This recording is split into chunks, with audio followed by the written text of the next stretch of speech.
Cool. All right, so I have the lovely Jasmyn here. Now, Jasmyn, you have a podcast about infertility, and I feel like probably like most people my age kind of went through school being like, oh, don't get pregnant. And then now, in entering my 30s, where everyone's like, oh, it's actually super hard. So awesome. Uh, Yeah. yeah, for those listening who don't know your story, could you kind of run us through up until this point and sort of why and how you came about doing this amazing podcast? Yeah, No, absolutely. sorry for clarifying, your podcast, not my amazing podcast, your own podcast. um, yeah, so my husband and I got married in 2020, just before COVID hit here in New Zealand, Yeah. literally weeks before. So the plan was to go to the Maldives and have a lovely honeymoon, which never eventuated. So once we knew that wasn't happening, I came off contraception, like most people, had been on the pill since I was like 16. Didn't really know my body. So I expected it to take a little while, I guess, to kind of come back to normal. And I didn't have any expectations on getting pregnant immediately, Mhm. but I also didn't expect it to take this long as well. Sure. So yeah, I kind of had a few things going on, polyps and weird things going on with my cycle once it came back. So we got them sorted, kept trying, went to the doctors, did all the right things, and got blood tests. And then after 12 months of trying and nothing happening, we got my husband to go and get tested because that is important. If you are listening, it is not just the female. It is really half and half of who can be the one that's potentially got things going on fertility wise. So his test came back not looking great. And so they did another one, and my cycles weren't looking great either. And then his doctor actually referred us to Fertility Associates here in New Zealand. We're based in Taranaki, so we had to travel to Hamilton. There's no one local to us. So we went off to see them, and yeah, pretty much that first appointment, it was you have a 1% chance of getting pregnant naturally. IVF is your only option. See you later. And that Mhm. was huge. Um, yeah, it's a big thing to be told it's not going to be able to happen yourselves. And it's a big blow because at that stage, I'd learned everything. I was tracking my cycle. I knew I was ovulating, even though I had long cycles. I kind of done everything to understand my body and making sure we were doing it at the right time. Because that's a really important thing is that we don't really understand our cycles. We don't get taught. We know we have a period, but what happens those other 3 weeks of the cycle? We Mhm. know, are you having sex at the right time? Because a lot of people won't be, and that's why they're not getting pregnant. It's not because there's an issue. It's because Mhm. they're not timing it right. Mhm. So yeah, we miraculously did happen to fall pregnant a few months later. Um, but unfortunately ended in a miscarriage at 9 weeks. Yeah, Mm. we're on the wrong side of all the statistics we've figured Yeah. out. So it Yeah. was an absolute miracle that we even got pregnant.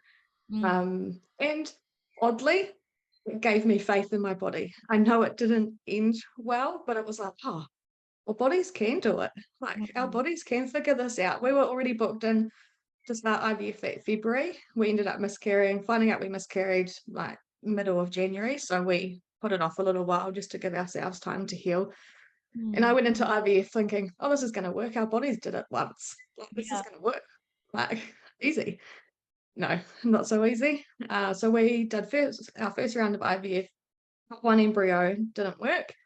And have now done a second round of IVF with one embryo, which also made it to the freezer, which is a good thing. It made it to 5 days. And unfortunately, when we went to transfer it, it didn't defrost. It didn't stay alive when it defrosted, Got it. which was a 1% chance of happening with our embryo grade. So we're now at the stage that we're about to do IVF round 3. Yep. In the midst of all that, I had a good friend that was also trying to conceive. She knew all the stuff, so she knew all the cycle stuff, and she was like keen as to be a mum and had been her whole life. Yeah. So she was kind of educating me throughout it, and we were leaning on each other. And it was in those first few months where she'd been trying a little bit less than me, but she'd been off contraception. Her body was primed and ready to go. Yeah. And we really like leaned in on each other, being like, this isn't so easy. Like, we Mm. know that so many people have it worse, and you hear all these stories, but this also wasn't easy. Those first few months of thinking it's just going to happen and it doesn't, and all those pregnancy tests you take and whatnot, that's really hard. And we were trying to find a podcast to listen to kind of hear other people in those moments, not necessarily at that stage at IVF, Mm. because we were hoped we didn't get there. Yeah. But like, who can we listen to? Who else is just talking about this? Like, we Yeah. can only lean on each other so much. Yeah. And we just couldn't find anything out there New Zealand based. There's a lot out there, American and UK, Yeah. which are amazing. But it was like, oh, okay, so if it does get to IVF, what happens in New Zealand? Like, Mm. it's so different to overseas. Yeah. So I don't know what actually made us do it, but one day we just bit the bullet and we just decided, let's just For it. go for it. Yeah. Beautiful. I love that. Okay, well, thank you for catching us up. And I am sorry for your journey in the sense of, I know you're kind of making the most of it and you're turning into a positive and you're educating and stuff, but I imagine there's a lot of heartbreak through those stages as well, especially with miscarriage. So I'm sincerely apologize and condolences to you for that, because I can't begin to imagine the hope and delight when it does work, and then for it to not, eventuate. I'm really sorry about that. And in terms of cycles and pill and stuff, so yeah, I've been on the pill probably, yeah, same as you, since I was a late teenager, disguised as some kind of like, you know, just for my skin, but not really, like all these other lies that we tell ourselves, but it's really like, totally want to make out and not get pregnant. What kind of I mean, are we amongst most common kind of our age who kind of did go on the pill and have just stayed on it for a period of time? And what damage are we doing? And what are your tips or advice for like coming off it? What can I expect when I go through that season, or what can people expect? And what do we need to look out for? Yeah, it's very common. Our generation, I think, it's still happening now that a young female will go to the doctor and it might be acne, it might be a heavy period, it might be cramps. All of these triggers will just be like, we'll put you on the pill to put them at bay, and works. So I Mm-hmm. understand why. But what's really important, and what I've learned throughout this time, is it's actually really important as a young female getting your period for the first time, having a few years for your body to figure itself out. What Mm. is its normal? What is its cycle? Because your body's learning. So throughout your cycle, your brain and your ovaries are literally communicating with each other. And that's the really important part. And that's what the pill shuts down. So that communication's gone when you're on the pill or a contraception of some sort. So it's really important. There is a place for the pill. Oddly, I am currently on it between IVF cycles because I have adenomyosis, which means I have really heavy, horrible, painful periods. And Mm. I want my ovary to settle, I'm sorry, my uterus to settle down for a little while, and I'm severely anemic because of it. So there's a place for the pill, absolutely. But when you've been on it for so long, your body has lost that communication between your brain and your ovary, and it takes time. So the things to do is to continue your normal lifestyle in the sense of exercise and eat healthy, do all those things that make you feel good. For me, I genuinely changed when I came off the pill. And it wasn't a good time. We were freshly married. I popped off the pill. I was crying like every second day. God Mm. knows what. I was actually quite sick a lot. Like my stomach was all out of whack. I was feeling unwell. Your gut is really connected with your hormones, so that makes sense. You Mm. are going to go through a hard period when you come off the pill. It doesn't necessarily mean that the reason that you went on it, it's going to come back. Like if it's acne or whatnot, it's likely that you've figured out your lifestyle as you get older, and hopefully that's helped. But it might be that you need some help with your diet, nutrition, acupuncture, anything like that that can help regulate your body faster, Mhm. lessen the time that you feel horrible, Mhm. because it What can be did horrible. you and what did you find helpful? Is it, I'm imagining it's kind of cutting out sugar, like what are some of the other things that were helpful for you? It's actually eating more than you think. And as a female, there's like fasting and all those kinds of things. They're not good for us and our hormones, and they're not. Everyone's different, obviously, and get advice, but it's actually eating a well-rounded breakfast to start your day well, reducing your sugar, but each meal, that breakfast, lunch, and dinner, your protein, your fats, your carbs, actually balancing to sustain yourself well throughout the day helps regulate those hormones and will help some of those side effects that you're having. But it is learning what's right for your body. For me, I've reduced exercise. I used to go to F45. It's not good for me. I end up sick when I do that for a long period. Yeah. So I walk, I do Pilates. I've figured that out. Figuring out, like really noticing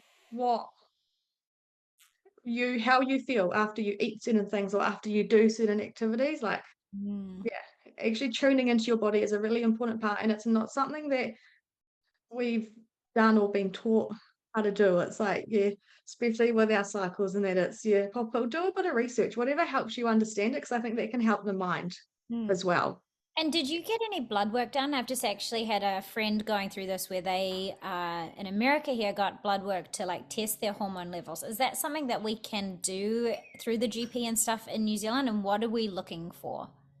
Yes, so you can. They will generally, if you want to understand if your cycles are working and what your blood work looks like, you can go and tell your GP. They'll do a blood test for kind of underlying conditions that could be passed on to a baby to clear you of anything like that. They'll do a cycle day 2 or 3 blood test. That's testing a lot of hormones, FSH, things like that. Um, and then they'll do a day 21 blood test to confirm ovulation as well. One thing to note with this blood test, not everyone ovulates at the same time. So, like a perfect cycle is 28 days, you ovulate at day 14, and then you have your time between. So they're checking at day 21, 7 days after your predicted ovulation, to Mm. confirm that you've ovulated. That won't always show up on that first blood test because you may ovulate at day 16 or you may ovulate at day 20 if you have a longer cycle. So continue to get that blood test every 7 days until it confirms ovulation or you get your period. That's a really important message and a question I get all the time because people are like, oh, I did the one blood test, I don't ovulate. That's not necessarily the case. Our Okay. bodies are all different. Even if you have a 28-day cycle, you may ovulate at day 10. It may be completely different for you. And do you use a period tracker app? Yes. And do Yeah. you recommend that, if it is something that you are looking for in the future, that you should start kind of now tracking that period? Is that something that you would advise? Okay. Yeah, absolutely. Track your period. Understanding your body is a key. And it can help other parts of your life I'm other I'm than just I'm getting grinning. pregnant. I'm grinning because like I think I probably am in the majority of women who have an upset tummy most of the time, like listen to my body, sure, but unless it's something that's completely putting me on my ass and taking me out of action for the day, I'm kind of like, well, the show must go on kind of thing. Yeah. And it's I'm learning quite detrimental to our health and well-being because there is all these underlying things like depression, so gut health is a big thing, and IBS can be linked to that. They're like, how often do you get an upset tummy? I'm like, daily. And they're like, Kim, that's not good. I'm like, yeah, but it's not like paralyzing me. So I imagine that there are some of these things with fertility as well, and you say learn your body. It's there are some challenges with that, I think, in terms of time, care, and resources as well. Did you find it exhausting? Um, I didn't. I actually found it really fun, Okay, which great. isn't going to be the Love that. same for a lot of people. I understand. But Okay. I actually really leaned into it. I was like, okay, this is cool. This is an opportunity. Like, I Yeah. should have been taught this. I really felt strongly about this. And I was like, okay, I've got the opportunity to teach myself. And it helped that I had Lydia, who's my co-host, that also really leaned into it. And she did a lot of research and kind of educated me. So I guess I didn't have to do the hard research. Mm. But it can be, and don't get me wrong, it wasn't all fun and games. Like waking up and taking your temperature every morning, first thing in the morning, it, it's not nice. It sounds really simple, but it's annoying, and you've got What to does do it that at the do? same time. What are you looking for? So you're tracking your temperature because when you ovulate, you'll have a slight temperature shift higher for post ovulation until you get your period. So it's like a very minor, like 0.3 or 0.03 shift. So you need a thermometer that has like 3 decimal points. So you wake up and you're meant to take it at the same time every morning. Like there's all these rules, which I'm Gosh. I'm not perfect at, but you kind of put that pressure on yourself. So that's where it can be stressful and hard work. Taking ovulation sticks, if that's what you're doing, to you're peeing on an ovulation stick every morning to see if you're ovulating and trying to work out if it shows you that you're ovulating or not. When these things, they're all hard work, but what's important, like I use the Fertility Friend app, which has a free, you can pay for it, but it has a free one as well. Mm. And I just every morning would just pop in, like, what's my mood like? What do I feel like? What was my temperature? Learning, you can put this out if you don't want to go this gory, but um, learning what your cervical mucus is saying, because that's really important. And if you're not having any, that's really important to know about your body, What are because you that's what are you looking for? Like, is it a consistency that's supposed to be prime? What is the prime consistency? yeah, Let's dive in. yeah. What is that? Egg white mucus. So literally like what an egg white looks like before it's a raw egg white. You will get that. And a lot of people, because they don't know that, they might think something's wrong. When they come off the pill, they Mm. might like get this mucus and be like, oh my God, I've got an infection or something's Mhm. wrong. But Yeah. it's actually really understanding, like, so there will be at the start, after your period, you will have like dry, hardly anything. And then you'll start getting some creamy mucus that again people might think is an infection, and then it'll change to quite wet, and then it will change to the egg white consistency. What that egg white consistency does is actually help the sperm make its way up. So that's why it's really, really important. And Mhm. that's around your ovulation time. That's when you're like, okay, if you've got that, have sex. That's Got when it's going to help you get pregnant. And then it'll dry off completely until you get your period generally. Out of curiosity, and you don't have to speak to this to your own experience if you don't want to, but you can speak in more general terms. What is your advice to couples who are perhaps going through this? And I imagine it takes an element of fun out of lovemaking as well when you're like, get home now. I don't know how the conversation goes, but yeah, what's a healthy way to kind of broach that and make it fun or enjoyable, or communication, I'm guessing. And A big thing with the journey is communication. It definitely can take the fun out of it, because I think most guys, if you're in a heterosexual relationship, are just going to be like, oh, I just want to have sex when we want to have sex. I don't want to be told when we're going to Mm. have it. I just want it to happen. And Yeah, very at first they're going to love it. They're going to lean in and be like, oh yeah, telling all their friends, I'm sure I'm having so much sex at the yeah, moment. But as it gets down the track, it's like when you're like, oh yeah, I'm ovulating here. But it's about communication. So like I would give my husband kind of a bit of a heads up, because my cycles were longer and sometimes they would kind of shift, because me monitoring it meant that I was empowered with that information to communicate well with him.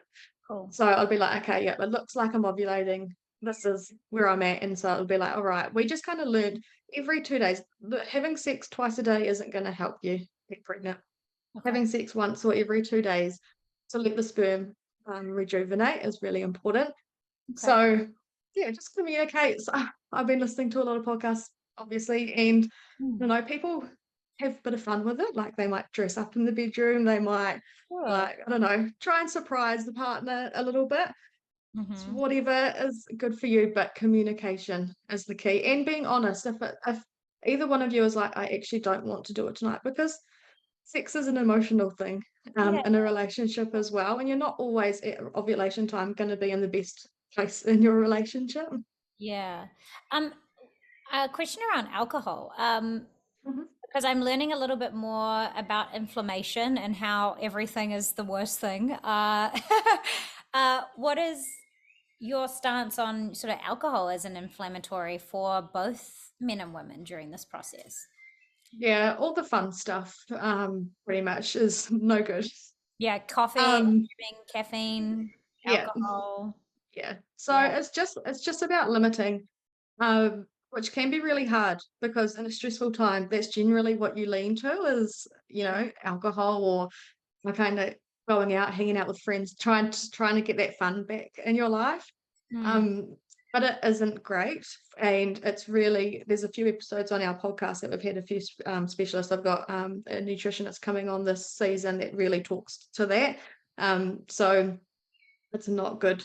Reducing the sense of, if you have a hangover from a male perspective, it's definitely impacted your sperm. So if you're having a couple of drinks on a Friday night, not to worry, that's probably better for your mental health than bad for your body. Mm-hmm. So that balance is important. But if you're hungover, it's generally impacted your sperm. And I'm assuming that goes the other way for your eggs for females as well. Yeah. Interesting. I want to talk about people on the outskirts of this experience, i.e., friends, family members. What have you found in your journey to be behavior that is not helpful and behavior that is helpful? And I ask that because I do believe that people are most times well intentioned, but also love to give unsolicited advice. And I've learned that more often than not, when people are having fertility problems, that people say, "Oh, you just need to relax," or and let your body do it. So, yeah, could you speak to what isn't helpful, so that we know, and as a family member, friend, or whatever, we can keep that in our back pocket just to try to remind ourselves. Yeah, it is hard because most people will come from a good place, Yeah. and saying something is generally better than saying nothing, but also that something can be really detrimental. Um, I think telling people to relax is the number one. Don't do it. If there's a medical problem, that's not going to help. And telling anyone to relax in any situation does the opposite. So Isn't it? that's not good. Isn't it? Yeah. Yeah. Yeah.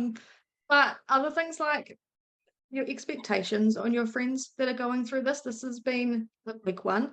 Their communication may drop off. They may not be as present. They may not come to baby showers or even just general catch ups if their friends all have babies, because that's where the conversation ends up 90% of the time. And you kind of sit there on the outskirts awkwardly. So giving them the grace to do that. The communication thing comes down to it, but also not expecting your friend that's going through it to be your educator is a big one. They can be, depending on the personality type, like I am, and I'm happy to be. But a lot of people that I talk to that are going through infertility really struggle to have to explain every step and every bit to their friends and family. So listening to a podcast, reading a book, or because there's lots of easy to read books out there, doing your own kind of research, talking to someone that may have been through it and is on the other side of it now, because there is a lot of us, um, so that you can kind of learn. And then, so if a friend reaches out to me and they're like, "Oh, I understand what this means," that means the world to me. But it's like, oh, they care, they're invested, and your friends care.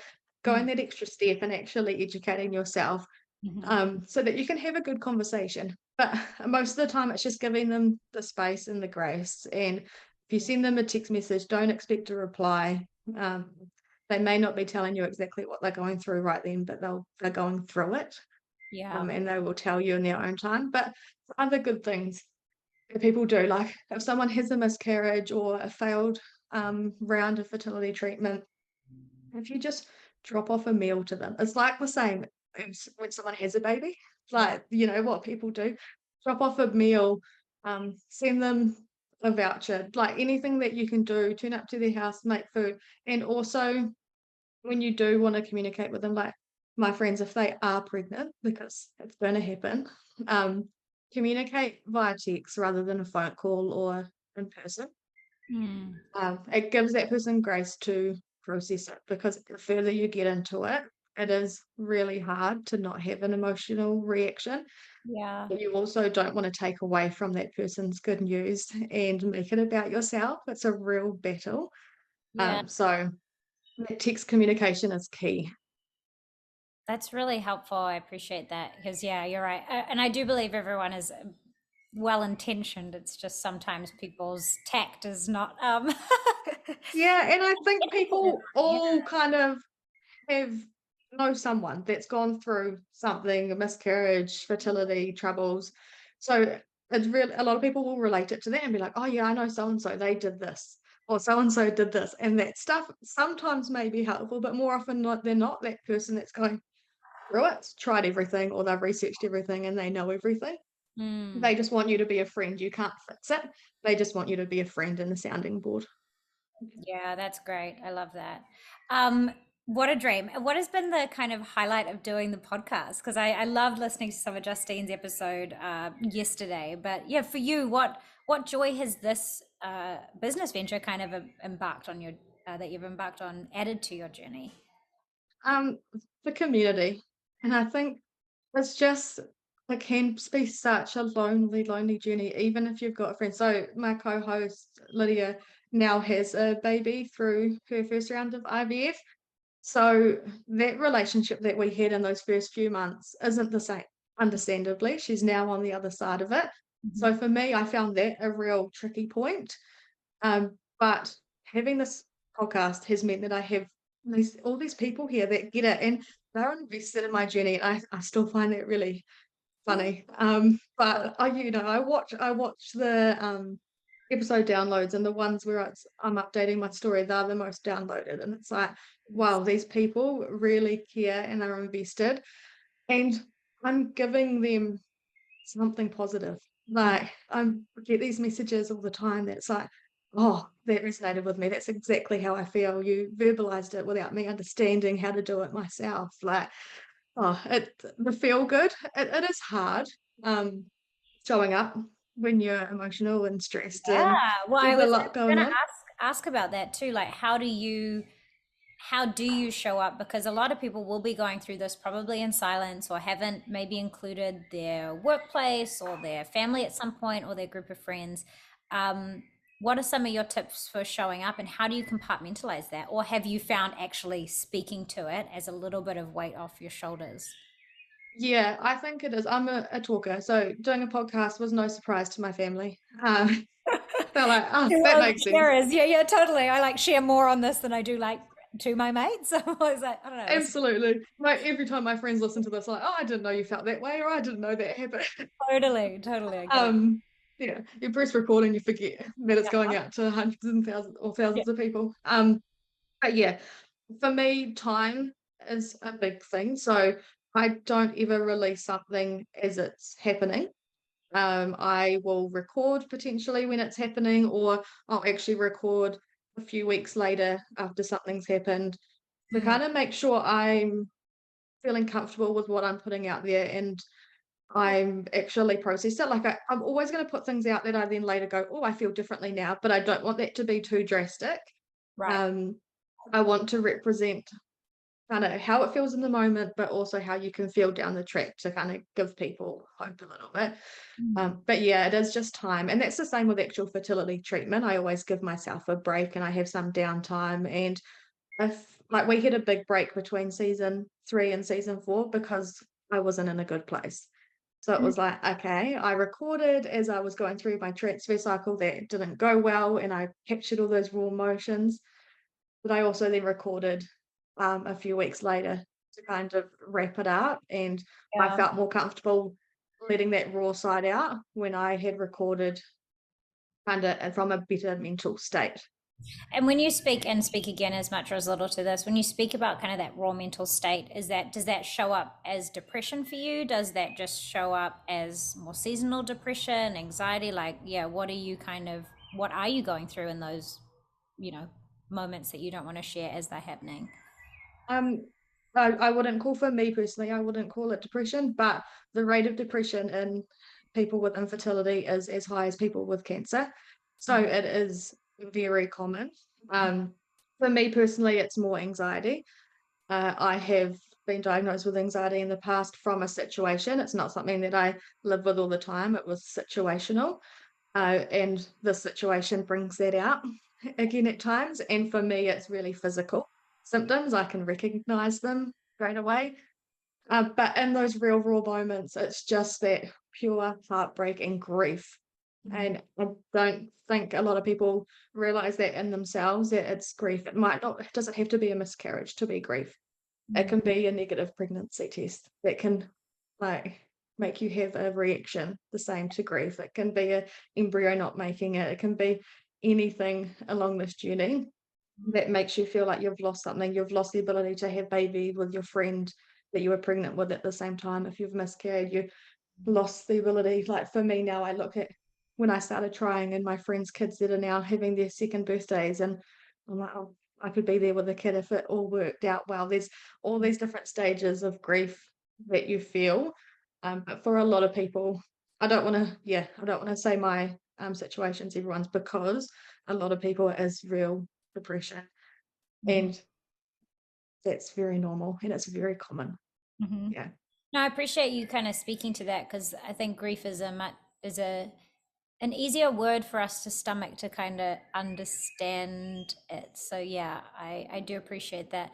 Um, Out of curiosity, because I'm in a season at the moment where I feel like I'm being kind of tested. What what what lessons do you feel that you've learned, or what have you learnt about yourself during this, now 3 years sort of journey? Like, I'm sure you're not the same person you were 3 years ago. Well, by design, you won't be either. But yeah, what are some of the good takeaways that this has afforded you? Yeah. My relationship is stronger, without a doubt, with my husband. Our communication is amazing. It's never been a problem, but it's so much better. We will kind of call each other out a little bit more, I guess, than we probably would be too scared to do. It's like cause those conversations where it's like, hey, you're in a negative place. Go do some breathing exercises, go do a meditation and come back when you're feeling better. But also if it's more than that, talking that out, recommending therapy to each other, calling each other out, being like, I think you need to go and actually talk to someone, recognizing those times. Yeah. But also I am a more empathetic person now, without a doubt. Mm. Um, I've always been kind of a to the point, straight up type of personality. Okay. I'm your friend that will give you the advice that you don't really want to hear, but you need to hear. That's my personality. But Good. I think that's softened, like this experience has definitely softened me a little in the way I'm more empathetic and more able to relate to people going through things like grief, like things that are slightly different, Yeah. that I wouldn't be able to relate to them if I hadn't have gone through this. And also the fact that I can handle more than I ever thought I could. Like, Yeah, which is a empowering feeling too, once you yeah, take on anything now, probably. Yeah. yeah, That's really yeah, you did touch on meditation. So just lastly, I wanted to ask, I like calling it woo woo, and I mean it with the most respect, but I love, like, there are so many other alternative things that we can do as well that can help us, and whether they're placebo or they are actually helping. What have you kind of embarked on? You mentioned some meditation and some breathing. yeah. Anything else? My husband is obsessed with Jay Shetty and everything he does. That's So he good. is a like person that you can access for free. His podcast talk you through meditations, that Yeah. type of thing, breathing exercises. I am very into the woo woo. I always have been. So I do like I'll go to a card reader, Mhm. just to kind of give me that little bit of reassurance or kind of sound things out, I guess, within my mind. Also been to an energy healer type person, so not a card reader, but kind of does the colors and the Reiki and that kind of thing. That was amazing for me. Giving me mantras, like I really do use mantras now, which I never did before. Telling myself miracles can happen, miracles do happen, just saying that to myself when I'm in moments of doubt. Mm. But yeah, it's doctors and all that type of thing. Nutritionists are important, and especially therapists and psychologists, they are important. Mm. But it doesn't mean you have to fit into that, and that's the only thing you do. You can do whatever you want for yourself outside of that. Yeah. I Yeah. actually have a podcast on my thing with my good friend T, who she does do card readings, really positive ones. And it was really, we did it during COVID, our whole family, we each had a session with her over Zoom. And yeah, I know it can cause an audible eye roll from certain people, when you say something like that. But if you haven't given it a go and you're in a season of being kind of stuck or rigid, if you find the right person who just gives you kind of like some positivity, that you kind of, it almost feels like, whilst you're in control, there's also other things at play. It's actually I found in it, my whole family actually, during a really stressful season, it was nice to bring hope back into the equation. And sometimes when you're so fixated on your current chapter, it's hard to even comprehend or imagine, especially if you have depression like me, like imagine a better future when your brain's telling you like, nah, impossible. So yeah, I lean into that as well. It's great. And it's fun. It's Yeah, like, oh, yeah. it is. And I think it kind of, we all know it, or we should all know it, but it kind of reminds you that there's so much more at play than just us and what's in our mind. It's like Yeah. things are actually working for you, not against you. Um, and I don't like saying, I don't say anymore, everything happens for a reason, because, you know, there's lots of things that have happened in this journey that are for no reason and are just plain horrible. But in a sense, I still believe that on some level, because you can take out away, like we just touched on, we can take the positives away from this experience. And so I'm going through this for a reason. And I hope one day in the future I can do something work-wise that is because of what I've been through. So on some level, I do still believe everything happens for a reason. I think those appointments can kind of bring you back to that in a way. It's like, oh yeah, the universe is working with me. I need to understand that. I need to kind of stop stressing, get out of my head a little bit, and just kind of sit back and believe in that. I love that. That's awesome. Hey, I've taken up Yeah. more of your time than I anticipated, but thank you so much. What an absolute joy and pleasure chatting to you today. And where can people find your podcast and you and information? Yeah, so our podcast is called Infertility Sisters, and we are on Facebook in a private group if you want to join there. We are on Instagram. I am on TikTok. I'm not very good at it, but we are there too if you want to find us. And if you want to tune into the podcast, if you want to know that it's for you, my story is shared throughout the last couple of years of the podcast in different episodes. And we also have other everyday New Zealanders telling their story. We have some an embryologist, nutritionists, acupuncturists, physio health, all that type of people on there. So if there's something there for you that will be interesting to you. And then yeah, our lovely Justine was joined us last week to tell her story. So there will be something hopefully that relates to you and your story that you can get from it. And it's on podcast, it's on all the podcast platforms, Spotify, Apple. Awesome. Oh, Yeah. thank you so much, babe. It was a real joy meeting you. You too. Thank you so much.